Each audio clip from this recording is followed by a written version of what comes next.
Ago. Amen. Oh, fine. What be a 1 year left for? She was touched to Kano one, I guess she. That's so, oh, was our way. watashi no wako Kusum fe mo Bedianuto shimene ni watashi won fe wo Kusum Bedianuto wo na aka nye to di bi fe 40 slot keba hawo nye keba we na me wole no ni potan he wo nye keba o fa ni ye shiba ko ba nye onye blood nye pie ba yi ni hawo oh yelo oyo adon kaje ba na wa bi ene ba eto ni chin wa Kusum ni ke wo olimo kono bo ma Wulomo neto ni aka na fe na aka ese wo no fe ano be ebwe awoyo eba yo ni ti ayamo ede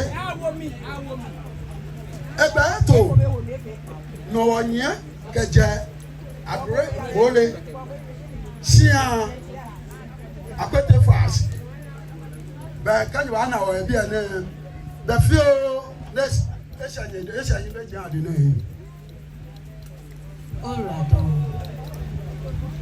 be imagine body amegbe ameke ni ameke adote fashion akwete fashion Jane ameke ni bi eje keba fine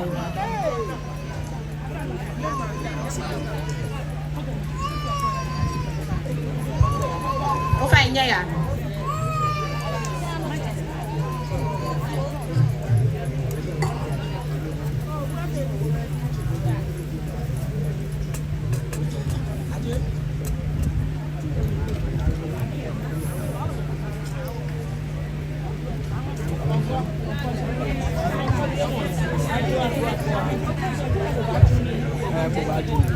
Wakago nyeme ikachame wakago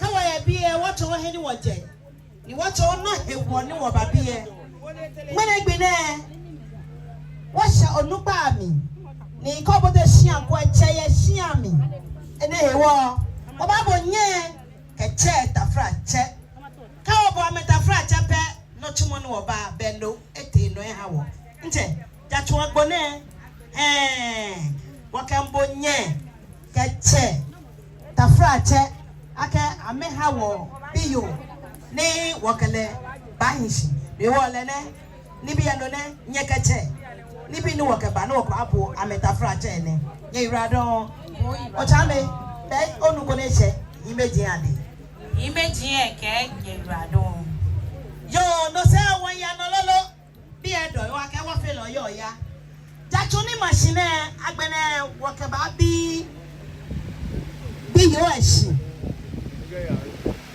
won fe na wo boy Ekpaa yo no he wo nye wo plema mi di enche kente wuti wo fe le adeka kome no be hu ne o fa ne e so de ko ne se imagine ade ake na wo kente ni wakaba ha nye bi yo ne kese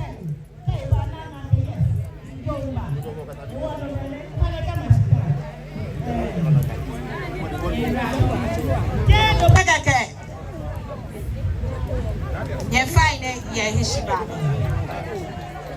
ake abana ba yo ye shia na emi bu Ekpaa yo ewo na efe bu Ekpaa yo ake aywe yo kodon atole na ayewede anyemwede ayemwede ayele yo yes no wakaba o fane no na ewo no ko na me na aka wo jebe wo ba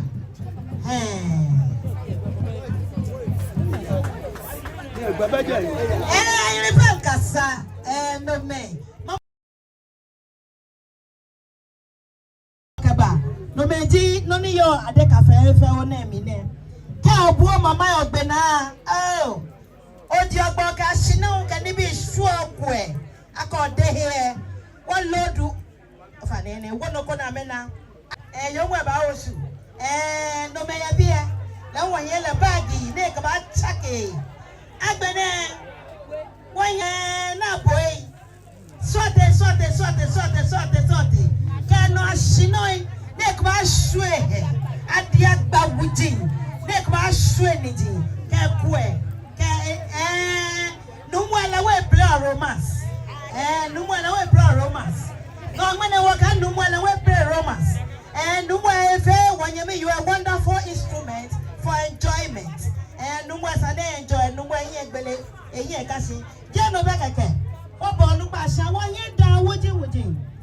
When you were Castle Bridge, Nagafia Kusum, when you were Schnapp, when you were red label, when you were green label, when you were blue label, when you were yellow label, Michaka Siana Babo de me, a label ye, Nimicho Miaka, Akababie. One very blame Kusum, and I were 1 year, were Frocto, Little Maya, Mio Pong, the Wakaba, Jen Obekake. A way to a man's heart through his stomach. Kotono wuhia meshia. Tano honi ohale. Neye ketope. Emabo mweni. Kaka habo shishini. Yes. I don't know about it. Yeah. Kanu eto. Emabo mweni. Emabo shishini. I don't need you nakai. Thank you. Ene wa. Ni wa fe blema kusu wa. Wa ye wa kukwai. Kukwai wa ye kaje ewulu no. Kabashi. Ekpaa ni ekanuba womi ni ebanu kuko ani machine onaka ato plemano no ni mebi na ego echebiane fe ko pete kuko ko fe ko e bana fe ni aka ho ni ani ejake ni banu no kofio numo ye numo ba no ni agbene won ye da sote ko me bia yuata wi ya bia nele wajegbe won fefe be ma yuata ka numo ba mi se kula ko ba ho ni e ba omode no po titi e light wago no chon se gbo ha numo be mi no po shido be ne ke no e ka no e ha numo be ne ke no e ka no e ha numo be ne ke no shami o ha numo gbe na numo na chaba na ka ni na ho ne je ni bibioni ma che he ka ye nyawani ka nya shishi ni fe onye akwotia eyi da numo jegbe eche enibiana agbene gbekeka ya wo akayo fe yo sako he ajima sano he ajima sano ke spices awo body ene wo ye wo spray papai wo ye wo ni bi papai ni gbekeka wo see through eta nimi chomiaka oba shiowo koko petanie alo numo banake ngako fakanja eko kaka no kaka ni de phone no ke no e coming ke agbe no fiana e coming ke wono le na ka no ni wagbe ko na lolo wo ye suitcase ka wo fe blema kusun ka wo fe carrot no ni ene oba fagbe shila kala ma fe wa ba ya oba inaka no wo hele eko enyo ete ofa ne wo ko me no na wo ya yi lo e wo fe le ya futa ni bi ni yo mi ye mo chamo anapa afrika ene wo ni bi le fe wo keba ni numo keba ye enga ye shia na mi ishie kwa bi alo wo here was saying wa here wa kusum ye saying ni ebata no ka no sune ni mecho mi aka ye ajegba abawo jogba ona ajegba boyo na afayo bodo na ahin ye wa fi o de wo na yo ayo se ajegba kami fi o ya ga very soon ko na yo oyo le nibi ye ba fire se no akase mi ko de tami na hale osune ne ka fono e ka no fe no efie pepepe iche nshi loko aka duku oda so boduku papai no be so la 366 bills ni la hu waka ba e bie ishi no kolo wa ye wo see through baka to obani john no mu asane mchaka ka de tesbie ona body john ne wo here wo see through 90 wo here wo precious assets and need of high security wo here be why he brings the sexy ones nimin chomiake kanumo na ebi ba shei la won lodule adeka kome emma bi ene aka blema kani asuo Naka aka Nuumo. Alo aka check your offer. Ene oh nye gashi. Awo kane awo sono ho awo ni echokbe ni wanyemiye enye echono ni ikaya Nuumo. Oba ne toshi agbene etobo bleo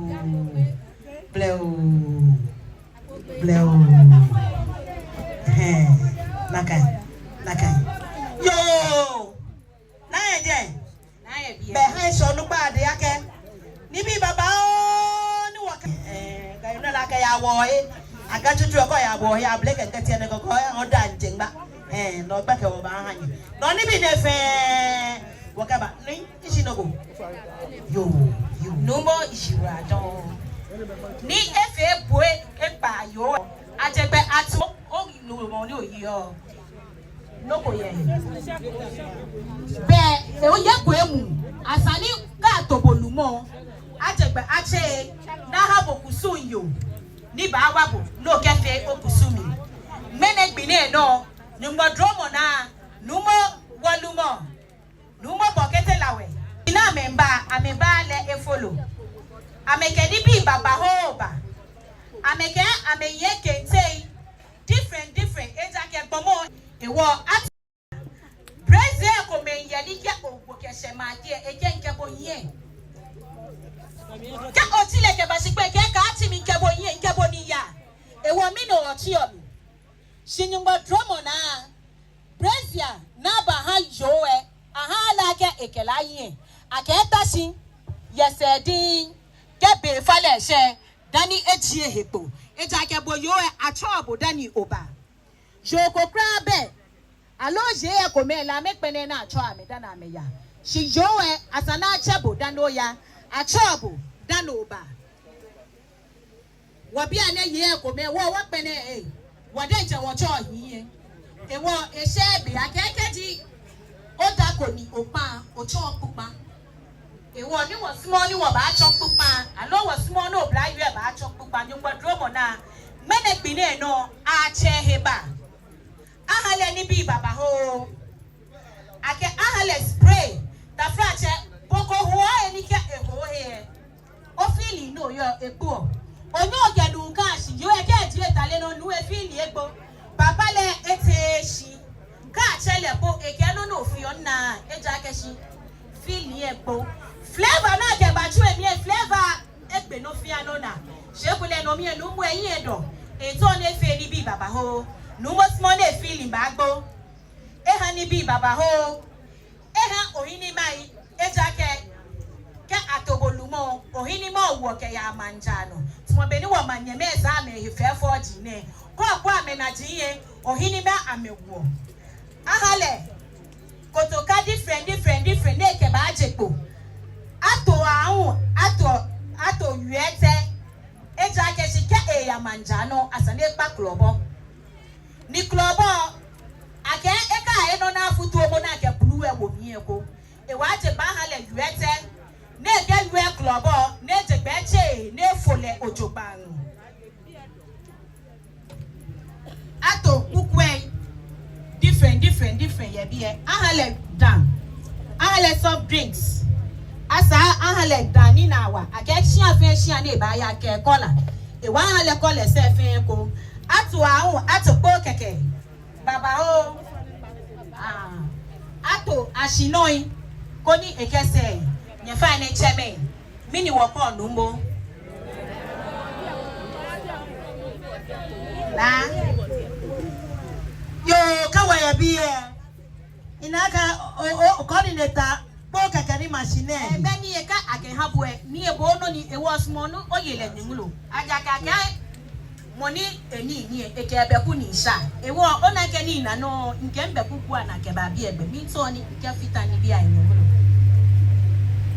yo be ja choni machine ninja seche boti ekpo ni boti ekpo nweku ama meke ja chune ke no envelope agbone ba ameke nchi wonu ayise kenya fe Bonnie na ye be gene ake ekenchi nu eke yo ise koni amekafe nibi na medencha metwisimo aka amekefe eyradon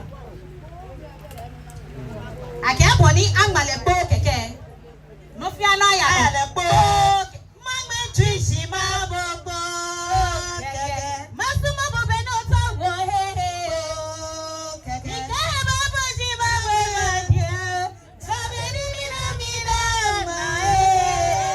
maise ko keke magme twisima bobo keke masuma bobe no tawo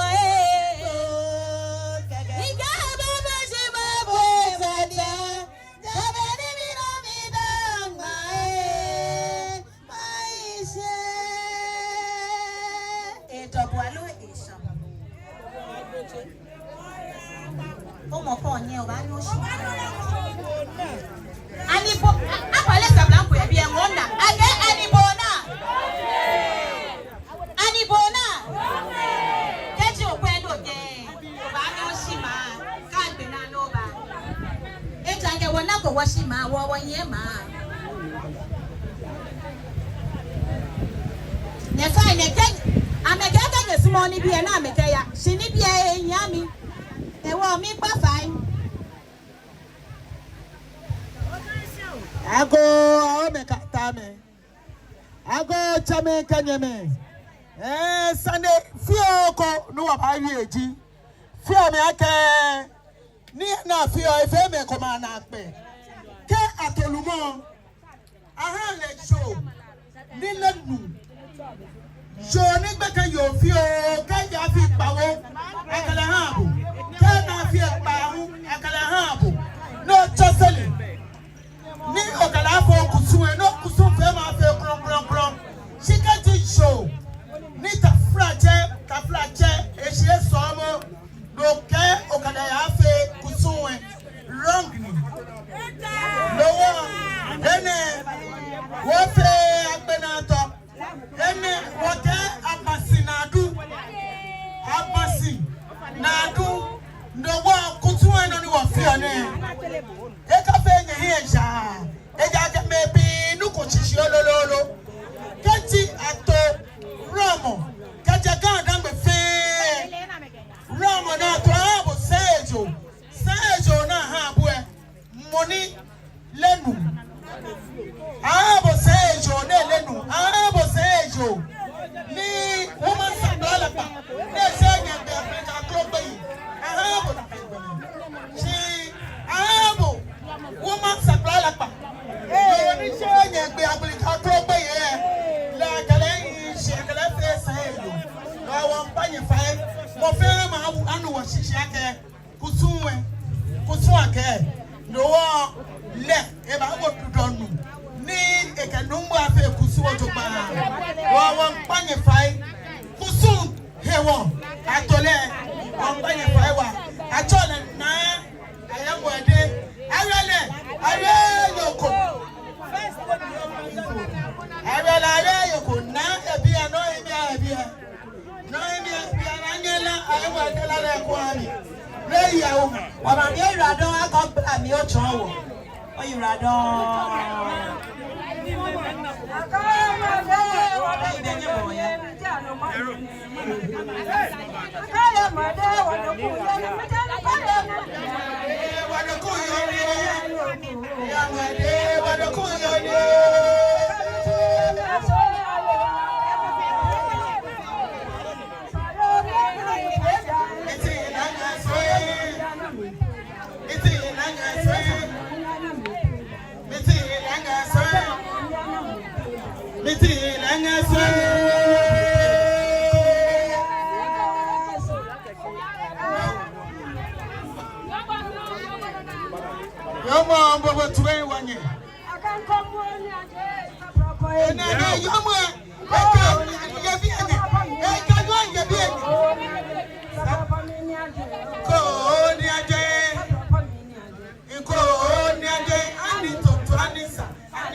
Mama Dena, Mama Dena, yow. Hey, Mama, young okay. Is that too low? I want to inside an oboe. Now I am working inside an oboe. Is that too low? I want to inside an oboe. Inside an oboe. I want to inside an oboe. Is that too low? I want to. No. God, I dare, people, so God, I dare. God, I dare, people, so God, I dare. Hey, no more. I'm in fact, you're not in the theater. I have been on the fan. Then I can be a man. I have been a family. I stay out there, Colony. Now, Bissani. Then I can be a man. No one be a cafe here. She was Kusum. Jenakai, Ekpaa bi akafio. She may end that chong. I look up for money.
About the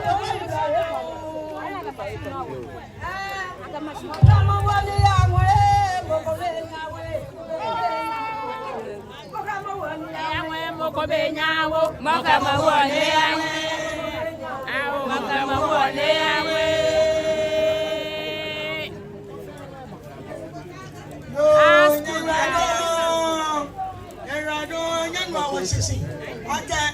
Okay, be there. I feel bad. Let's see a view. No man at all. Yo. Do better. See that play with her. Man be fair in I have watched you be there. Go Majata man.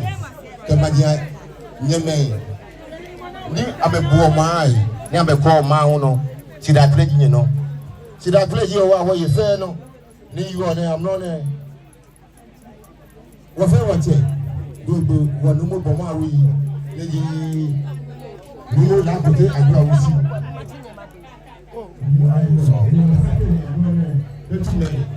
ebe wati amlo na si etu wati bawo te ba bi ni wo yo ni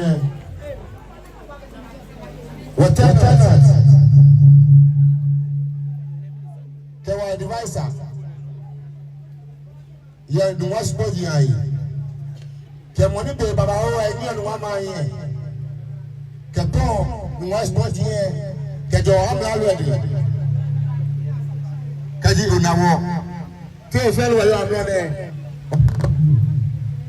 wadi e wate de ni o tu so me fe ni wo na egbaji Ernesto Traconi you were touching amlo de lebo te sham na again oh Lambia. Is he around? I said yes. So he's very small. So this is the message. There is a message here. What's here? I'm Kaji. I'm Lalu. If I was watching, I know not to buy any one. John, I'm going to say to me. Maybe one more. I'm Lalu. Should I play the hall? At 2010. Whatever land there, let machine have lived in Wama. I'm not ever what I'm not there. It's the rest of it.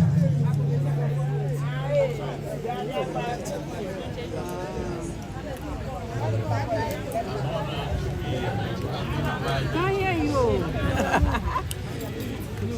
Match your voice. The mic.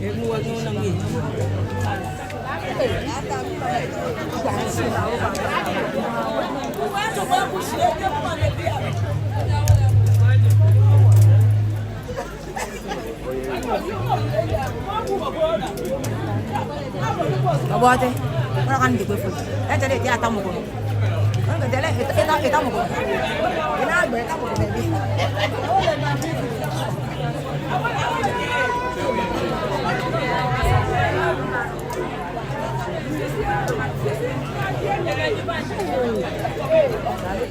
Yo, the guys that told you were fair one.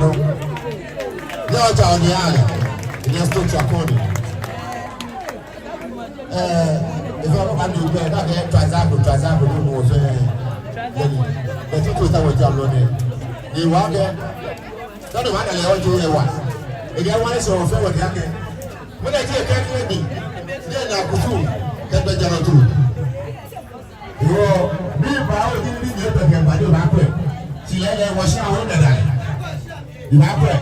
Koni na kafe na bani owo netu owo sitela ko ni e ko wa hinde je yi ake sake nuwa ma fe acha ke fe nuwa yes ka ta banya ka tuni na ba ku mo chu ba ma mo le sort ba ho ni e la je mo mi ni je wo do mo site no ni ma ka fo yi ne so se ko e wo hinde je bo se se ya wo e ba fa bi ene sha bi ne e na ka kusu ka bi ta to bi e yo we want it, but I don't know about the game. If I want to see my bio, thank you very much. God bless you. Yo, you want it? When I say, I get the whole history. Young man, I don't know. They said I'm Echo. The MJ Fred in Macau. like I know repeat the echo. It's echo said echo. Okay, well, family. You got me, Jenny. They got me out. You need another year from me, I give you. And I can hear so well.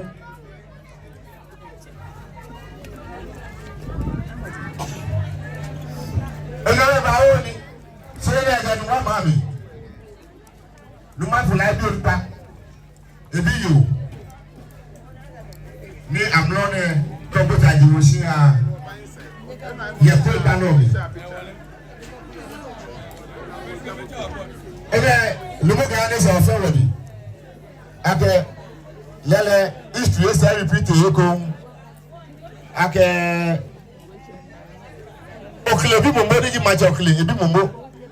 Live a bit again, Mancalo, Yayole. And like I'm blabbing on where the whole really is when you are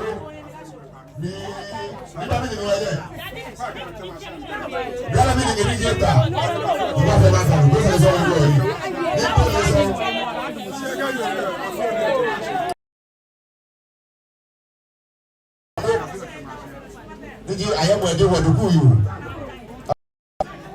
We couldn't buy. I mean, I'm not there. If I buy a wood now. I mean, like I know where you were telling where I said, one Mephi. The fair water. Okay, to cheer, Professor. I said, you were telling I'm running a 2 in the November. Can you keep close near me to away? The Basher was your name.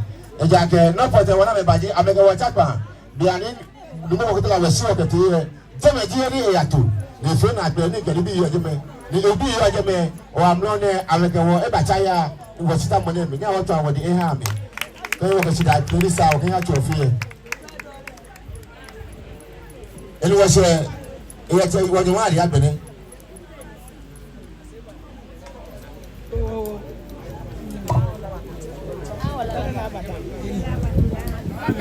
I go Jamaica. Yami ake lele yo atuelo kadi wo kadi to se tumi eyo yo wonande beninyelele e ba wakate se tumi woni bi efe chimo se tumi eyo no wo ba fe wo se tumi ye Nuumo se tumi yo won panye fai kadi nyana kai kagbanye na shi yo ni wo ba kadile e ba bi anton ne no e ta play ay awele kaba ano so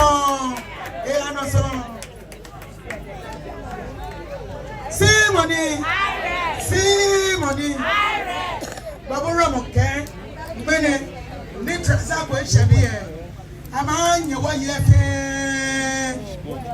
$1,000 as a fine I'm a 400 my mama I'm a 5 Rome home I'm a 2 and I get I'm a banya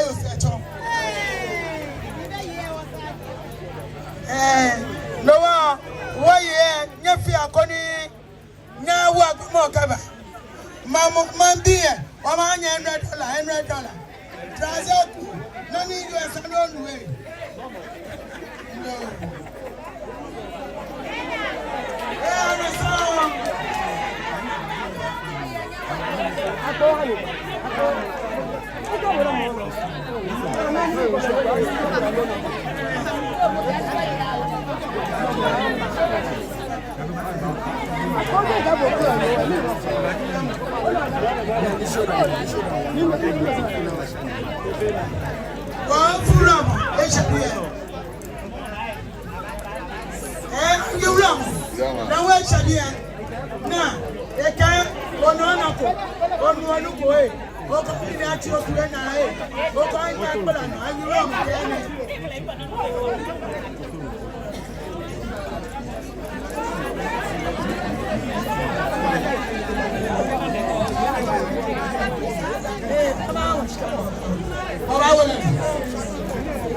now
Amen.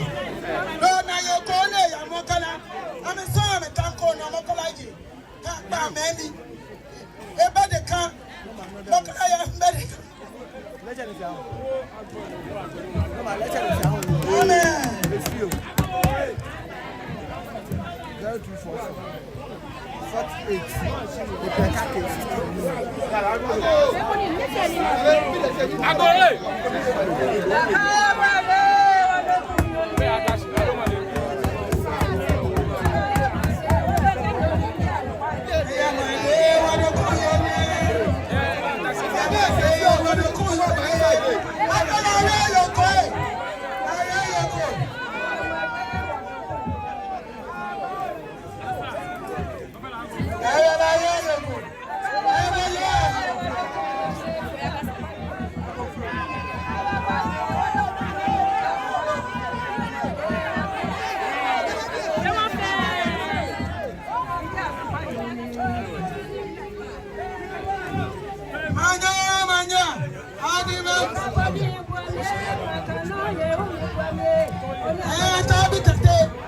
Nuumo niji tema bokwe binuwe lenu ebini ni biyowe lenu ebini nuwo akeboni maleke eke aya wekumi na to yo kron ni amo aha do mene ebo moden eneko eke ha do mene wodomo energy am niji nuwa mankralo jaseche kashia jaseche kashia nupa efe ametomo numu energy am niji numo tema bokwe ame tubiyo niji na awe mwede wodokun yo kron awele awe mokodon ame han nuwa mankralo o prepon nuwa ni alabejege niji Ekpaa Nuumo ni alabejege niji Ekpaa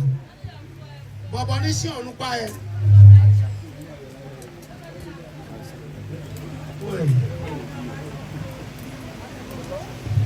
bobo ni si a niji jengewe si a onu pa e ke ma fe ko bo ne ame ka chumo na ochu ame ke gbe no wu ame mene lo fro bi la ame ni ase no ame domoshi ame tula ame habo ye che gebi gabo mokoko le ba ame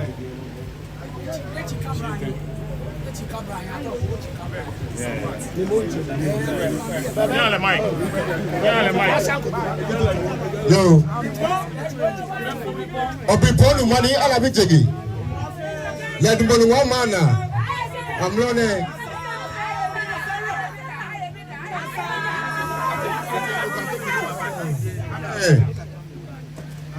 Amen.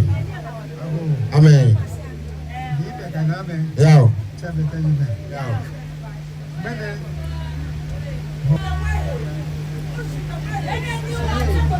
Yeah. Now, Miss Mole, the Abewale, the Leho Ewa, the Wule, the Akaye Mahaduma, the Noa, Aqua, Papa, Ebu, Muduwa here, the Kachawa Nana, what it gun, what it greater cry, what it gun, that be, they were Jellica Wabo, the Mofemo Baje, a Kahale, the Ebawa, Dua. Gan dagbe Yeah. fe Yeah. Wulomo Yeah. bokide lawe Yeah. de ko nuwa no Yeah. ke gan fe no Yeah. de ke wale Yeah. yo nye fe yesu wale Yeah. di yesu la ni ale Yeah. ye hale Yeah. bise Yeah. di ena wala sekele Yeah. Yeah. wale Yeah. e fo joma Yeah. e wo joma sa Oh, yeah. obanyaba Yo. Man, we David Jege. This is Ekpaa. You want to make you. Who is the vice president? You want traditional council. Ọbẹ̀pọ̀ nùmá ní Alabijigi. Mẹ́rin ha ní káyọ̀ bí Masaniko ní wọ́n ní mẹ́ta wọ̀.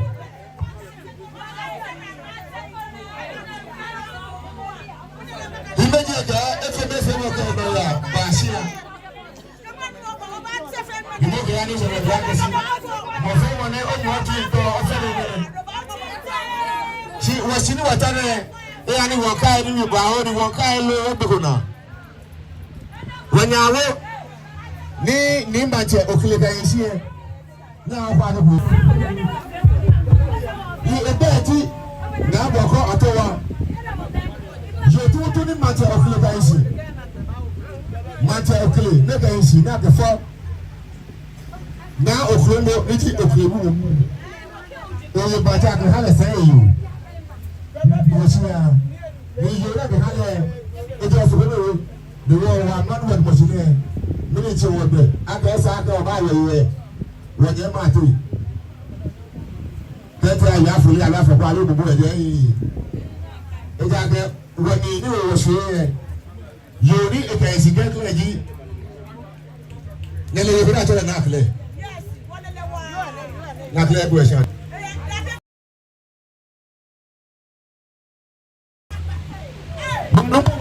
yo to ka de esi ji na kle let's take a call. We are moving to the palace now. No more guys are forward. After minutes, you are turning. After her turning, you was it money or power in a like I be a major or power. She won't even make a one now, make a cancer, or was Susuka or that or an akanka. No, she was turning. I don't know. I don't. Don't you have it there? No, we're going to try. And the one child, I have no cover that I end up. She don't know that Lordji, what do you? When you get what do. The one was out there, no more care of Fracassi, it could be film Mokenoya. Your mammy. You were Tatame was it was a Obabu or be publishing in Egypt. Joe Vanna Number Kerkole, Kertimo, Kerlemo, Kerkadam would do Tamoa. Kawa shisha na mewe nínú wa etu esesa neji na yemo ayemwade wadoku yu obajo adowa keje do adowa tano pe obajo obenu eke wofe wamuna ke wolemi kakada keke wose nimba kwesi Jimo bana numu egbedi ye e pele ti mo na wi ye ilele e me wo ti fe yi e ti e fe tutu mo be ala to tu won se ala to no e to mo adanko no se adanko no na wa fi ofelu agaya ne se wa fe wo dia ke kaji akufu ado yi wo ma yin je lo e ya e to de tami kadi ya to the time enya ya to be the machine to ni mi ya he ni ti wa ba ya ni tabi ni tabi ya ho e ga akofo adu ke tabi yo no ya mi ya he me use first si je de wata wo Kusum ka be jama to akre saka ga ni me fe wana be me fo shi wo se mi ni gi wo na yo mo se ni gi shade dade o ba tele ka se no ja o ba yo fi ojibo ojo bukuwa kati oya o ma mi musu tete pole akebo agbena ene saka wo bi ke wo nya me fe ni yo ma se fe ke ye dadali ake wo Kusum ka wo benya to wo che fe fi ni wo telefon kaji wote wo nya me kroboni amiye kaji o da fi no asabodipo ni wo sake wadi bi fe balaye so da tele wo kan no bo ma ru aka e te wo Kusum ka wo benya to shi ele wo se ba gwa gwa obi fo ne to asia o yo ele wo se a wo ba da shi ko mo fe wo to asia ko gbe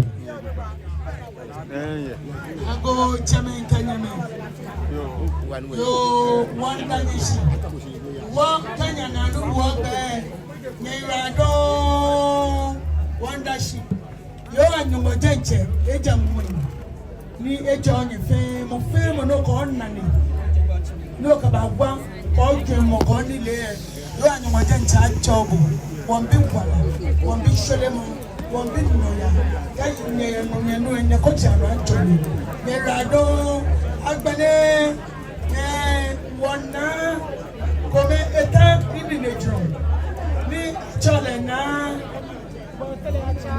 botele achafo create amanye ano kwale sane ke o ta na shisho bi ni bi na to ne fe no peyo no tele fe ne fe bua ka dole se afono no e ba fe abo ni bi no fe no tawo e ka fa uta na ye na ka fe Kusum abo e ba fe lo wa waka shida e na abo tele achafo kano ma ele mo cha ba gwa obi bo ago ni mo da mashi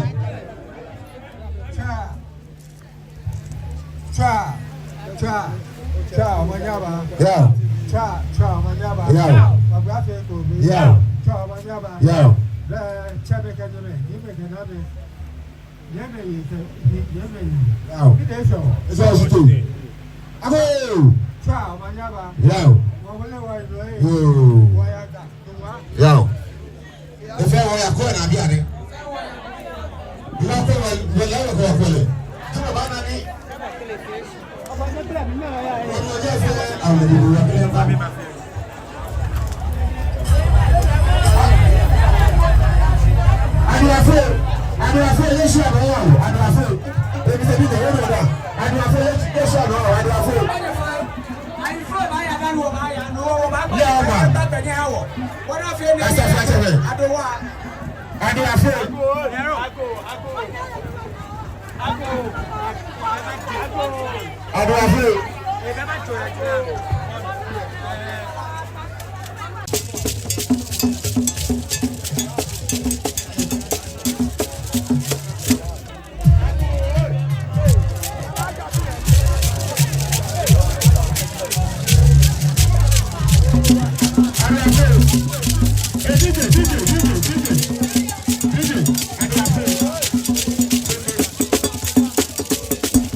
Oye,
Come on.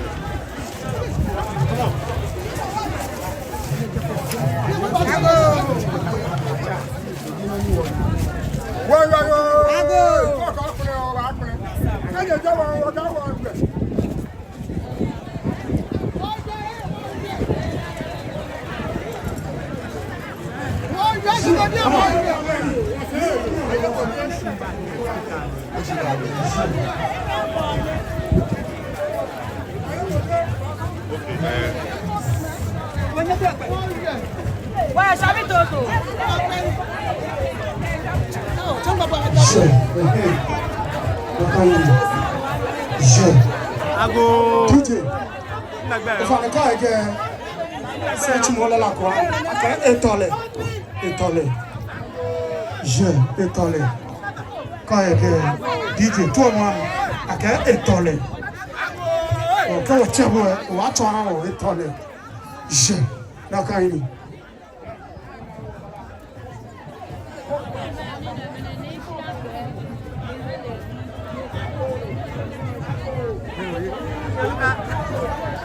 je, d'accord, il est super. Là, il y a pas mal de il n'a pas eu celle.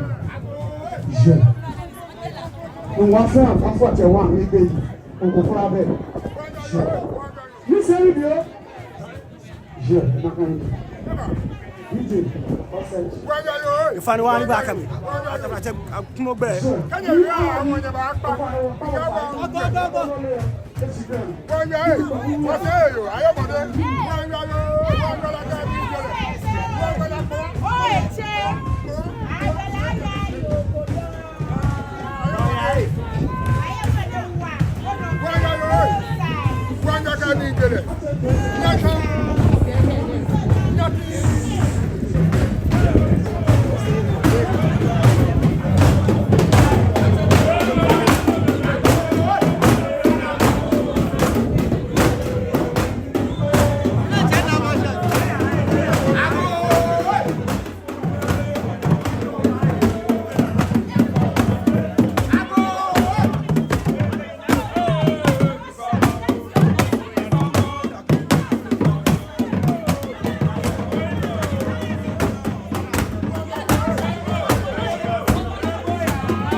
Flow.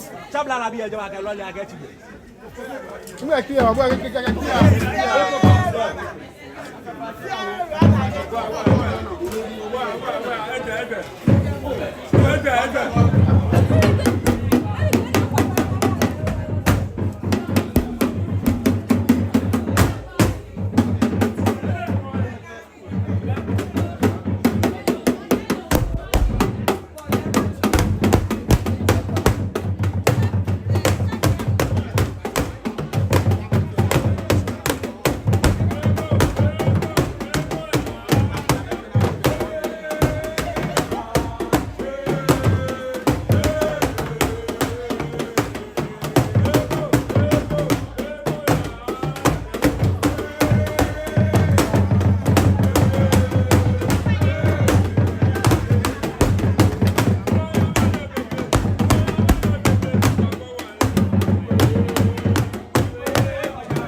Yo, ni me na me.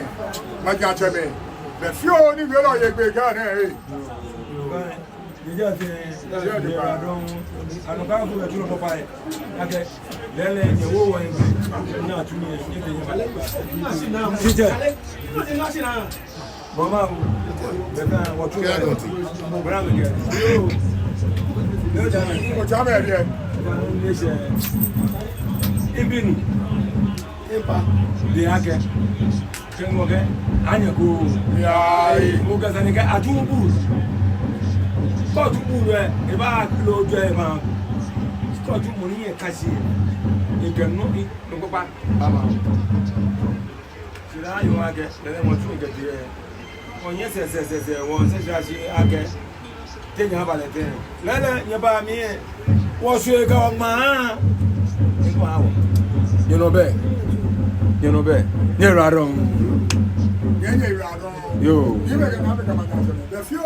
Get it. No.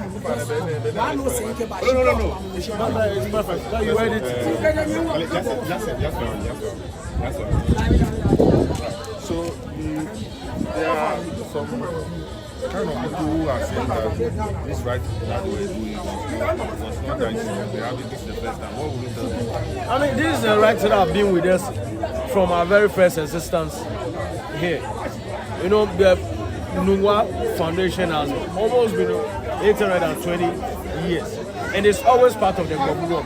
That is what we call the Wadoku Ekpaa. It has always been part of it. Indeed, it's a very long time that this particular rite song was performed. Luckily for us, or in our tenure, we've been able, because part of the requirement is for us to have an event.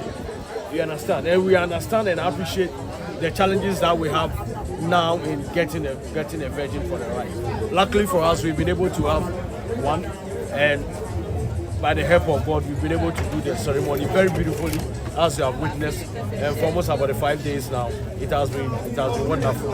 So what would you tell those people? More at times, if you have not seen any tradition or you have not witnessed any tradition before, you just have to go closer to the elders. They will explain it to them, rather going to social media and then saying things that you have no idea or knowledge about. This is a right that have been part of the people of Nuumo.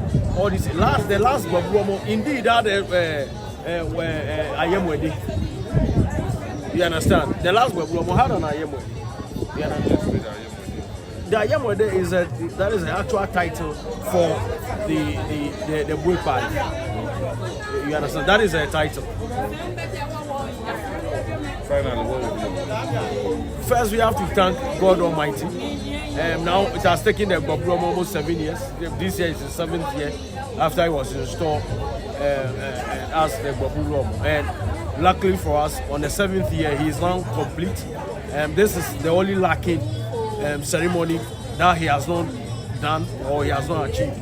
But with this rite completed today, he is now a complete full Gborbu. And now we hope and pray that the blessings thereof after this particular rite, we will derive those blessings.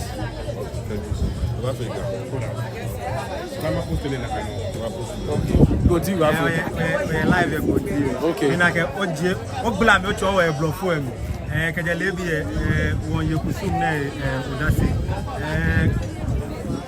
Teche ni bo te ko fe franco o fa no black ko swim ni ketchon o wi agashi ajewani we mo pi we mo pu ye ko swim no black bo mi a chon man bi fe wodokun yo ni wo yomo ayemo de eji Kusum ko ni kashi Gborbu omo customarily e ngame edwe na agbe mo ji ayemo de ne na ayemo de na le beke yoko marry you Kusum Bejano to now don't apart from ngame edwe ngame hu concubines ni other magiano. It all comes with Kusum tradition there.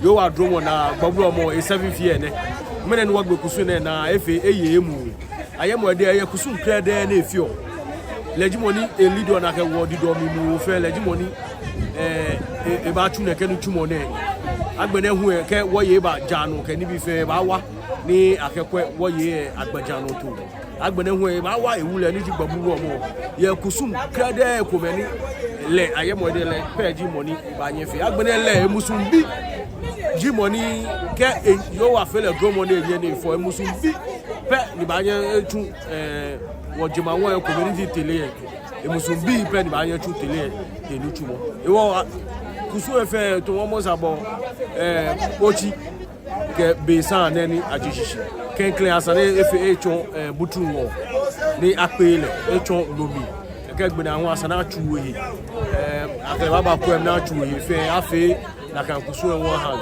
agbene hu esen de bata no ake ayemo de esen de bata no hu akeleta de ke sen agbene hu no ni fita he ni ji branching le gbejano to akele ke Gborbu omo ake Gborbu omo bo Ekpaa yo no hu wonye wo fi be no de so wo pe ja ke be nyeme wo ba ha wo emission ake anya atu de ke ntumo de yo obla Kusum mi de she enemy to ni otimi eko nji blomo pi no wo blamo mi yake ene no depending about fita e pe ja ke shi eji Kusum ne obrayo fio ni nungo takwe legimo na ke fio na ke Kusum ne no hewo yo wa dromo na wona obrayo eko ni nu elenu nungo hu etakwe yo wa dromo na wona eko wo fe Kusum we wona sane wo fe la aka je blame no wa ma wona almost 820 years ni wo Kusum fe Kusum ni wo fi o cheme ba ya hu ko atabia ne wo nye Kusum gbe no ni wo cheme shi awodo pepepe no wo nye wo ke ya o wada you wa shake mene Gborbu omo eye ebu Kusum ko bedo ni Gborbu omo ke me na tole ne na sa na efe ena wodoku yo ena ebu Ekpaa yo ne ba wa ke dido mi nu ke Kusum brede ko me na ba fi Gborbu ko me ne ba do ne ba wa e fata lo na ke fi Borado.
What Kusum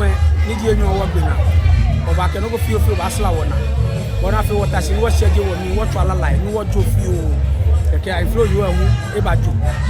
Okay, Manfanye, again, you say, the what feeding you were any or Bane, the Kusum and Jessica Gemino.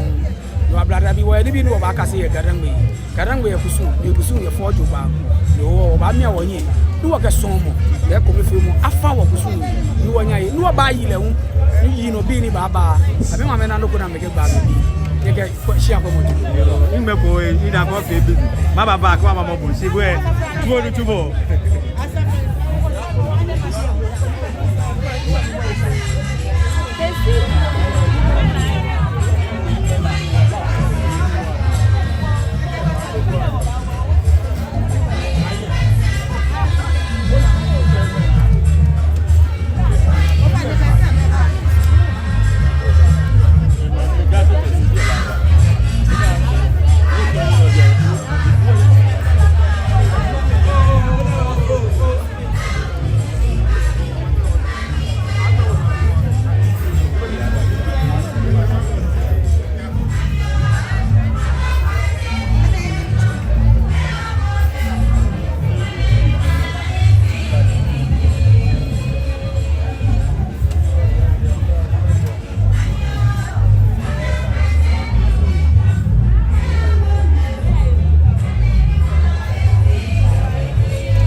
nearby. Why am I?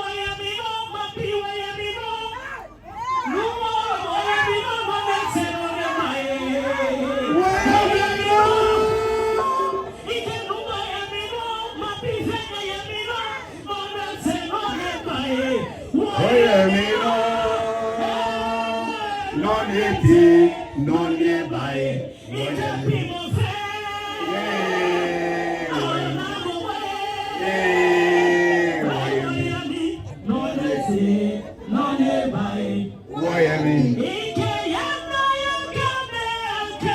No more you will say. No more you will say. Oh, he's no fidelo. Ya come. Oh, he can no ya come.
Oh,